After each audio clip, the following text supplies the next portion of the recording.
today. Y'all didn't hear me. Y'all didn't hear me, YouTube, as I greeted you. Forgive me. My mic was off. It has been that kind of day. But thank you for joining me, YouTube family. Hit that like button, hit the like button, hit the subscribe, hit that notification, and share. It is 5 o'clock here on the East Coast. You know what time it is. It is Keeping Up with Congress, because I'm telling you, we will not, and I repeat, we will not get reparations without negotiations. We will not go to Congress. We can't go to Congress not knowing the players, not understanding the game that they're playing, because it's a political game.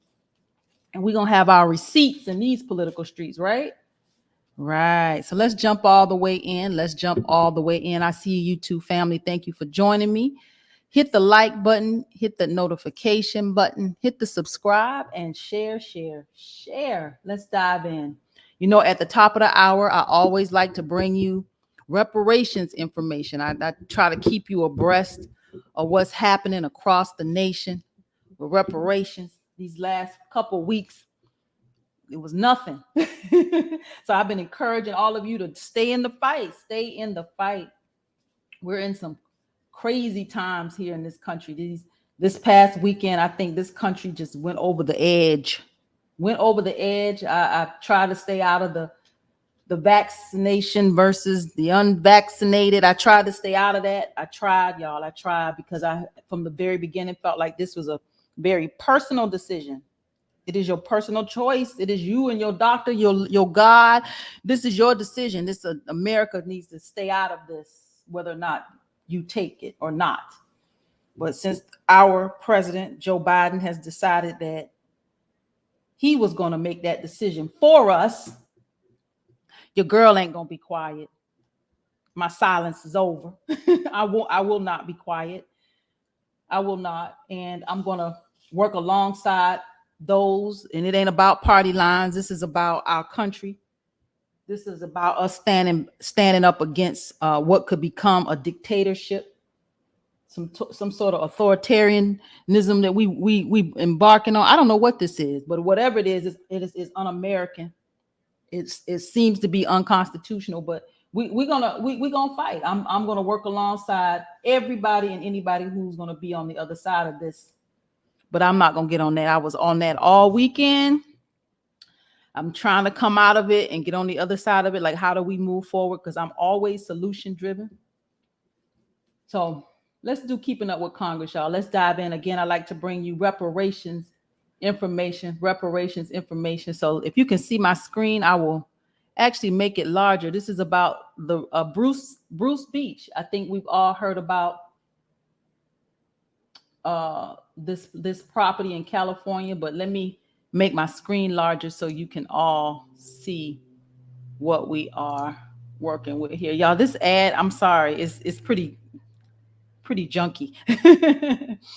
But let's get to the article. This talks about California votes to return beach property seized from Black family as a form of reparations. A form. They understand this is not reparations. It's a form. It says the city of Manhattan Beach has refused to apologize to the family, though. So they're gonna give they voted to give the beach back, but they just refusing to apologize. God bless them. God bless them. Says nearly 100 years ago, the city of Manhattan Beach, California, seized a Black couple's resort on a prime beachfront piece of property, one of the few hospitality businesses in the area that catered to African Americans during the era of Jim Crow segregation. Says now state legislators have voted unanimously to return the parcel to the family's descendants in what one state senator calls a form of reparations. I'm glad they're clear. This is just a form of reparations. It says state representative voted on Thursday to return the property known as Bruce's Beach to the descendants of Willa and Charles Bruce, whose resort was taken by eminent domain in 1924 and later demolished. They took these people's property and later demolished it. Shaking my damn head, y'all. I know you can't see me, but shaking my damn head. It says this bill is still waiting on a signature from Governor Gavin Newsom, but it is expected to pass. Article goes on to say the Bruces purchased the property in 1912 and set up one of the area's only resorts open to Black people at the time. It says at the time, numerous beaches, hotels, and other recreation venues were segregated or closed to African Americans. It says the family built a resort, a lodge, a cafe, and a dance hall on the parcel. Now, you know we're going to have some place to party, right? You knew we was going to have somewhere to party. So it says Bruce's Beach became a place where Black families traveled from far and wide to be able to enjoy the simple pleasures of a day at the beach. This article goes on to say, but that area's white population rebelled against the development. It says the Ku Klux Klan tried to burn the property down. It says white couples harassed Black patrons, and residents put fake signs on the beach saying parking wasn't allowed. It says for those who defied them, some of the air was let out of their tires. So they were harassing these damn people. It says white neighbors resented the resort's growing popularity and prosperity of its African American owners. So they was jealous, mad, jealous. Sounds like Black Wall Street. Black people were able to evolve and pull ourselves up by our bootless straps because we didn't have no boots or no damn straps. We was able to pull ourselves up from whatever. And then this is what happened to us. Nevertheless, it says in 1924, the Manhattan Beach Board of Trustees took things one step further, seizing the resort to develop a park which was never built. It says eventually the land was transferred to the state in 1948 and then to Los Angeles County in 1995. It says it now houses a training center for lifeguards and requires a change in state law to convert back into private property. It says the city also declined to offer a formal apology to the family earlier this year. Now they know they did it, but they still won't apologize. That's all right. Keep your apology. Cut the check, right? We're going to get our reparations. You're going to cut the check. You ain't never got to apologize. Keep it, because you don't mean it anyway. So keep it. Don't say it. But this one, this is, listen to what this says. It says, we acknowledge and condemn what our city forefathers and some white residents did to Willa and Charles Bruce, 4 other Black families, and a couple dozen white families 100 years ago. Says Susan Hadley. She's the mayor of Manhattan Beach. This is what she told the New York Times. But here's where she goes south, right? That's why I say keep your damn apology. She says, but I do not agree that our current city must wear a scarlet R embroidered on our chest for the end of time. Yes, you do. Yeah, you do. The same way you got these Confederate monuments and statues all over the place. Yeah, wear it. Let wear it. It says last year, California embarked on a first of its kind effort to study statewide reparations to Black people as a way to compensate for the ongoing harms derived from slavery and systemic racism. So this is why they're going to cut the check, y'all. They're going to have to cut the check. So I found another interesting article. I think you will really, put your seatbelt on for this one. This is some sort of op-ed. It's a little weird to me, but I wanted to bring it to you because I want you to know what they think and how they think and why they feel like they shouldn't pay us reparations. Let me read this to you. It says, what the parable of the forgiven debt says about reparations. They're trying to make a biblical argument to why reparations should not be paid. This is not you taking the word and making it work for them for why reparations should not be paid. So this says, the person that wrote it, he says, I've been writing about reparations. I've had the opportunity to think deeply and consider the issues from different perspectives. I've appreciated the occasion to grow in my theology of the issue. I continue to maintain that enacting reparations on a federal level is both practically impossible and biblically unjust. So he says it is practically impossible and biblically unjust. So here's where he goes on to make his argument. It says, practically speaking, it would be virtually impossible to enact reparations on a federal level in a way that would that was both organized and fair. Even lawmakers supporting the idea of reparation admit that making it happen is not likely, which makes me wonder why it continues to be a topic of our news cycle during elections. He wants us to shut up. Nope.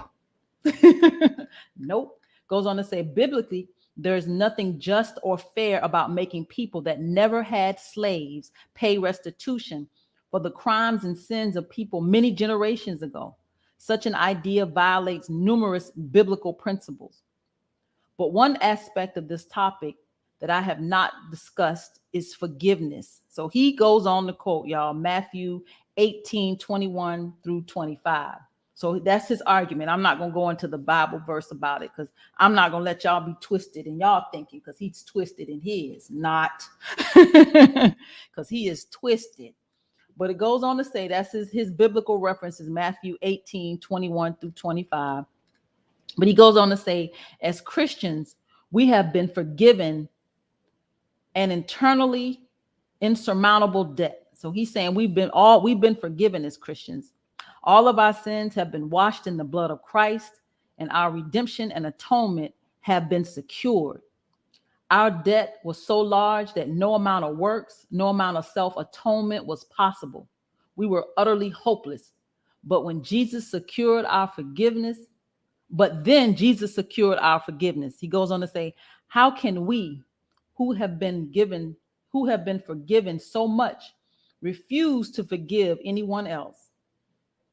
So he's saying we need to be like Jesus, who he has forgiven us for our sins, so we should forgive those for their sins. So that's his argument, y'all. He goes on to say, do we have a right to hold a grudge against the people of our nation's history for their past racial sins? No. Do we have the right to refuse forgiveness to the person with different skin than our own for the racial sins of their ancestors? No. This man is twisted, whoever he is. I didn't even see whoever it was. I left the article alone because it was just so damn twisted I couldn't read no more. Keeping Up with Congress, y'all. You know, I like to bring you some reparations information at the top of the hour, keep you up to date what they're talking about around the nation when it comes to this issue of reparations. And that was pretty twisted. All right, let's dive in. I am Tamara Johnson Shealey. Make sure you are following me here on Clubhouse. Make sure you are sharing right here on YouTube, hitting that like, subscribe, notifications, y'all. Share and spread the word, because we will not get reparations without negotiation. So let's dive in. Let's dive into the House bills. HR1041. HR1041 is to repeal the debt ceiling. To repeal the debt ceiling, y'all. This is Representative Brendan Boyle. He is a Democrat out of Pennsylvania.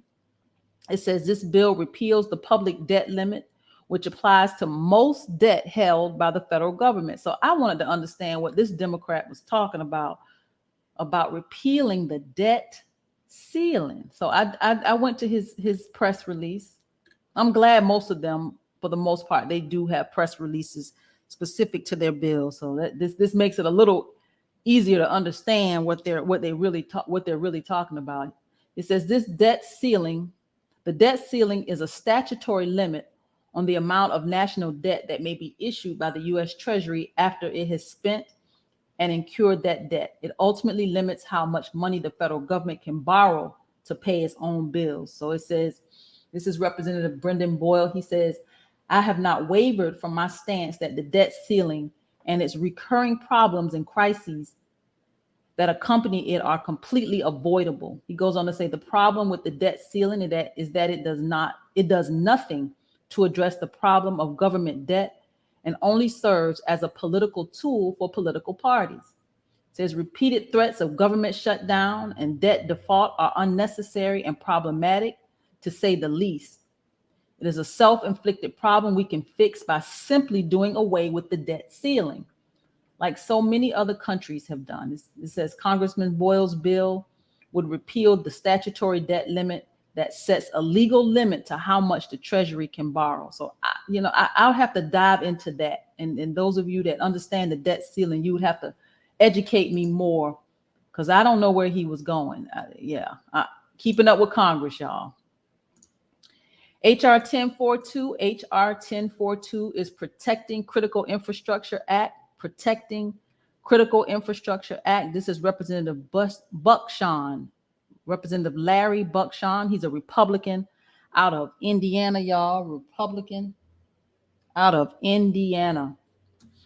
This bill imposes an enhanced general penalty on any person who is sentenced to imprisonment for violating certain communication laws and who willfully or maliciously destroys any communication facility during and in relation to such violations. So this is the HR 1052 is Protecting Critical Infrastructure Act. I actually looked this one up too to hear what Larry Buckshon had to say about it. He says, our nation's broadband infrastructure is critical, especially during this healthcare crisis. It says Americans in rural and urban areas alike are relying on communication infrastructure for telehealth visits, economic opportunity, online learning, and life-saving information about COVID-19 to keep them and their families safe. It says protecting our infrastructure is paramount to further broadband build out and economic development in rural America. So this is Larry Buckshon, Republican out of Indiana. HR 1043, HR 1043 is the Proportional Reviews for Broadband Deployment Act. Proportional Reviews for Broadband Deployment Act. This is Representative Earl Carter, Republican out of Georgia, y'all, right here out of Georgia. It says this bill exempts certain wireless facility modification requests from specified review requirements. I had to look that up too. It says, with this bill, it would speed up the deployment of requests that modify an existing wireless tower or base station that do not substantially change the physical dimensions of the tower or base station, that involve the addition, removal, or replacement of transmission equipment. So this is infrastructure. This is broadband, y'all. All these maybe this is a part, maybe Biden has picked some of this up for his infrastructure bill. So this is HR 1043. This is Representative Buddy Carter right here out of Georgia. HR 1044, HR 1044. I'll be over to the clubhouse space in 9 minutes. 9 minutes, everybody. HR 1044 is the Broadband Maps Act. Broadband Maps Act. This is Representative Angie Craig, Democrat out of Minnesota, the Broadband Maps Act. And this stands for Measuring Availability and Aligning Policies Task Force, or the Broadband Maps Act. It says this bill requires the Federal Communications Commission, that's the FCC, y'all, to establish a task force that oversees implementation and use of broadband availability maps. Dive into the next one, HR 1045. HR 1045 is the Broadband Resiliency and Flexible Investment Act. This is Representative Dan Crenshaw, Republican out of Texas. So there are a lot of infrastructure, y'all, a lot of infrastructure bills. HR 1045, it says this is to amend the Middle Class Tax Relief and Job Creation Act of 2012.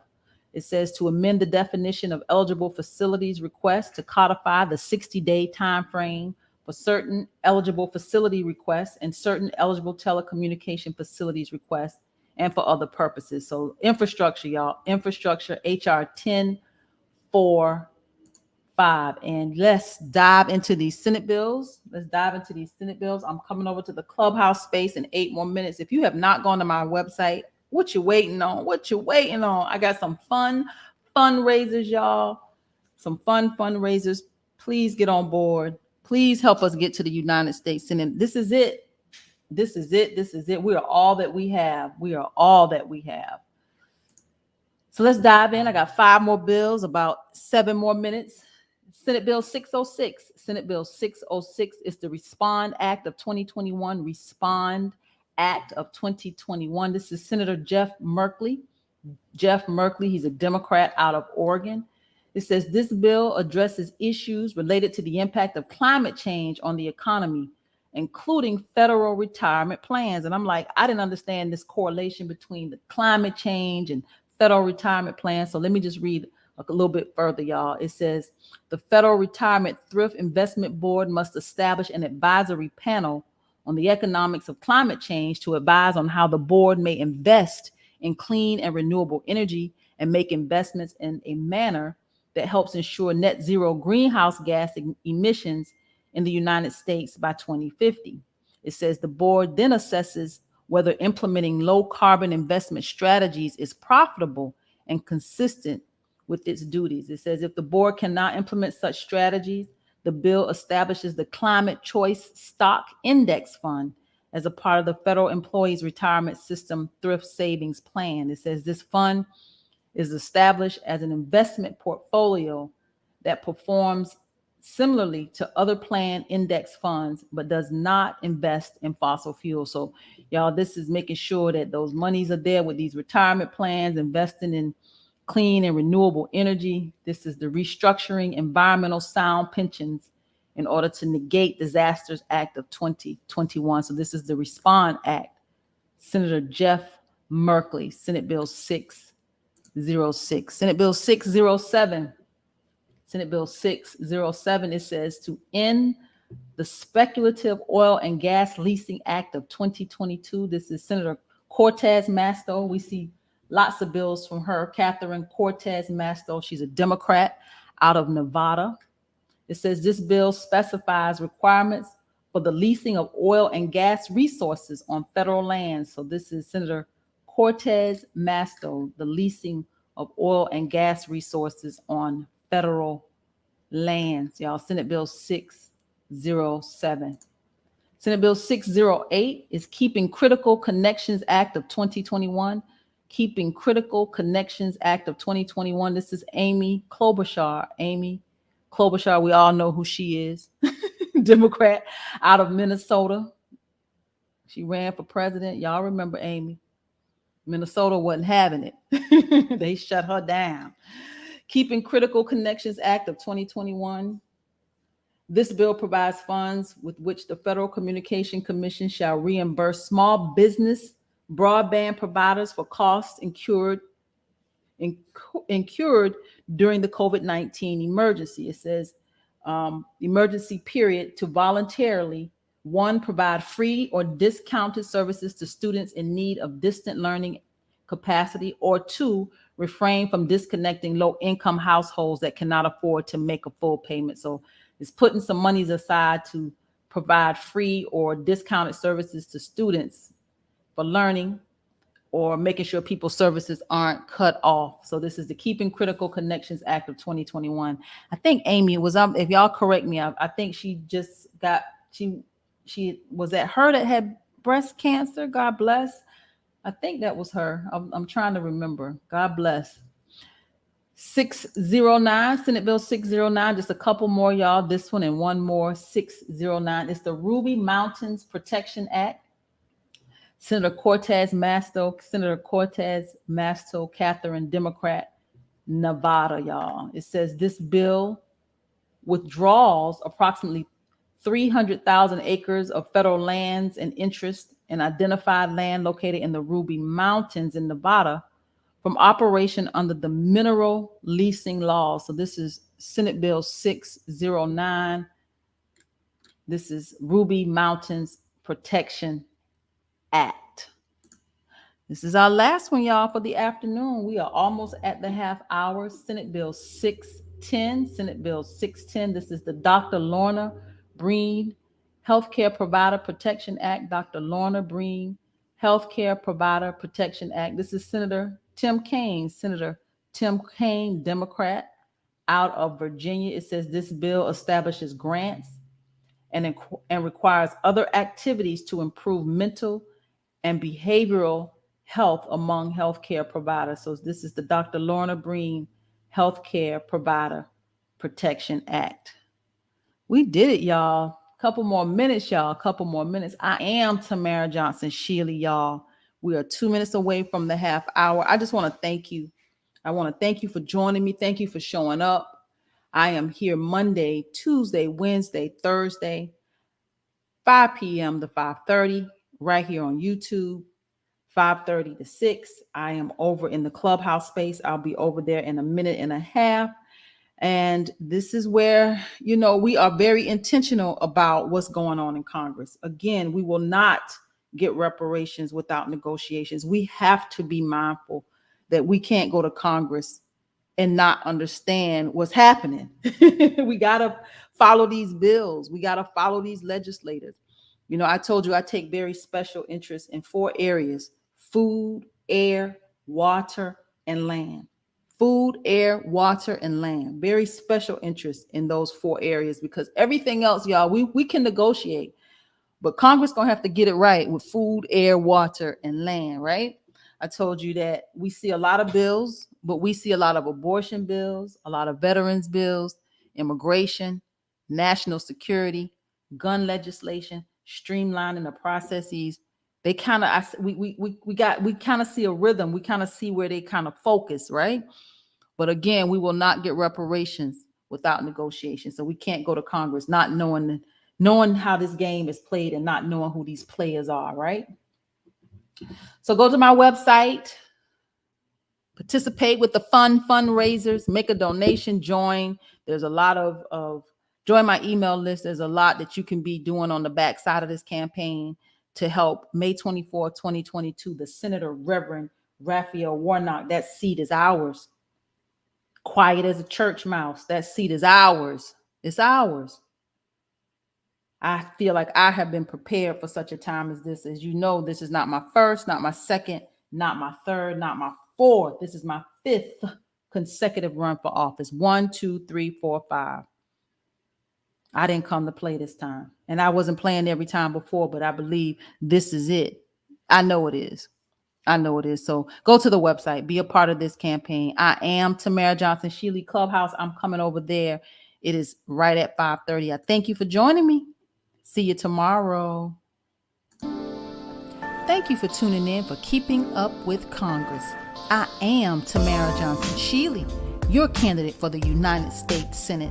I'm a progressive Democrat that believes that reparations will make America great. It is time that we bridge the divide in this country. Please go to the website. That's tamara4georgia.com. www.tamara, Georgia spelled out.com. Please join me Monday, Tuesday, Wednesday, Thursday, 5 p.m. Eastern Standard Time, right here for Keeping Up with Congress.